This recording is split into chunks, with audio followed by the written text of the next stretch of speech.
Hey Andrew, thank you so much for your video response, and I thought it was so thoughtful for you to make one, and it was a really nice surprise to get one from you, so thank you, and hopefully I can answer your questions as best I can. And so here goes.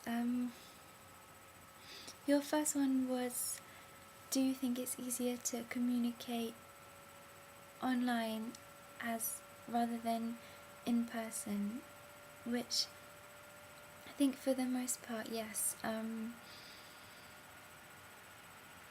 Although I find most kinds of communication quite challenging, I think it is easier online. Like, I liked what you were saying about how you can have more time to think about what you want to say before you say it. I think it's really helpful to be able to have that time to think about how you really feel and like clarify your thoughts, and just think about how you respond before you go through with responding. Like, I know too many times I've just kind of like blurted out things that I really hadn't meant to say, and instantly regretted saying, which is one thing that doesn't really happen like online, because you've got that time to think about what you want to say, and because you can like delete comments and stuff.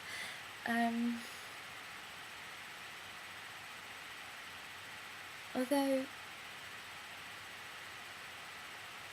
and as well as having more time to think about what you want to say, I think you can also,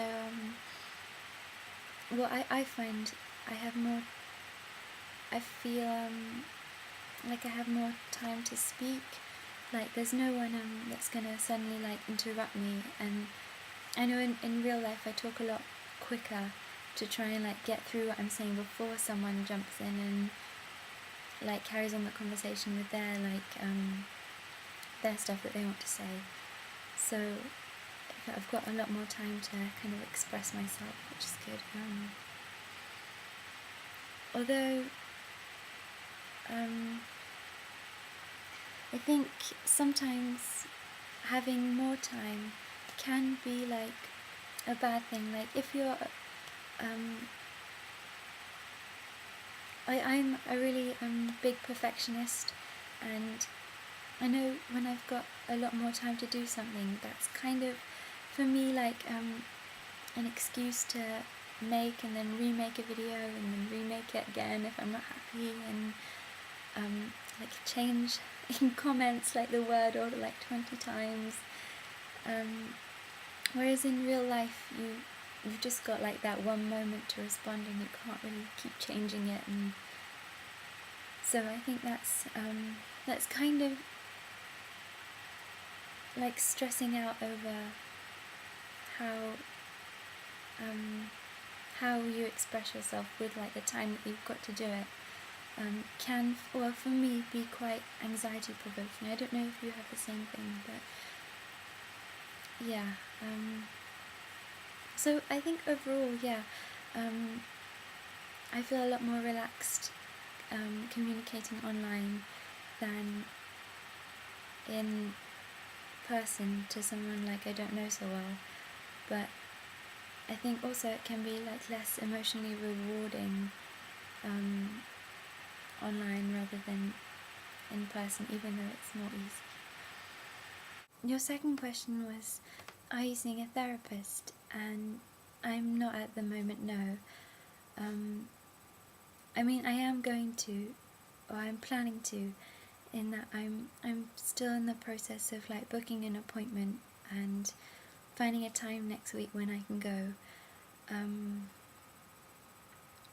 But it's something that I'm very anxious and apprehensive about. So I've been kind of putting it off and to the bottom of the list, but I'm finally getting around to doing it. So I know in your video you were saying that you're seeing a therapist, and I just wanted to ask you if you think that it's helped you in overcoming your depression, and whether you think it's a good thing and how it's going.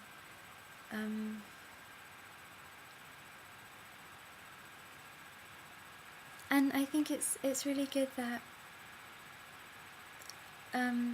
that you lost your anxiety as you moved away from high school, and that you don't like overanalyze what you're saying. I think that's really encouraging and good, because no one should have to like be embarrassed or second guess their beliefs or what they're about to say, which is good.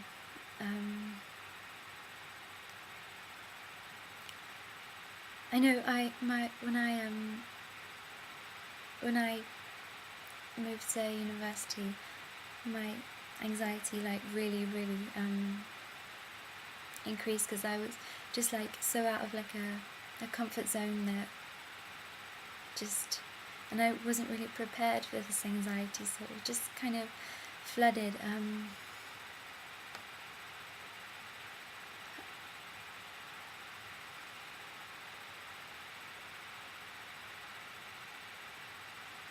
Weirdly though, although my anxiety in general, like on edgeness, has increased, like I don't really feel so self-conscious anymore. I don't know why that is.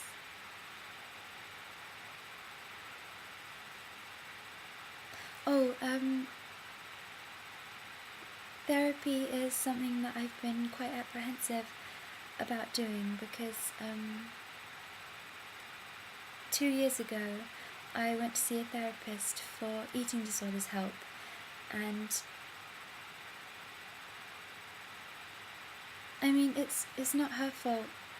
It didn't go well, but it's not really her fault. But I had social anxiety, and obviously because I didn't even know I had it, she didn't know, so we just didn't go well as a conversation team kind of thing, because I was very inhibited, and I found it really difficult to be open and say what I wanted to say and be truthful about how I was feeling, but so I've kind of thought of therapy as a kind of bad thing after my bad experience. But I was talking to a girl on here actually, and she was saying how therapy has been really good for her, and how it's helped her, like along with medication and stuff, and how it's been really good, and I thought that was really encouraging, and that's what motivated me to like give it a second chance and rethink, like, am I really being is it really the right thing to do to like ignore it and think of it as bad things? So I'm trying to be gonna give therapy a go and try and be more open-minded about it than I am.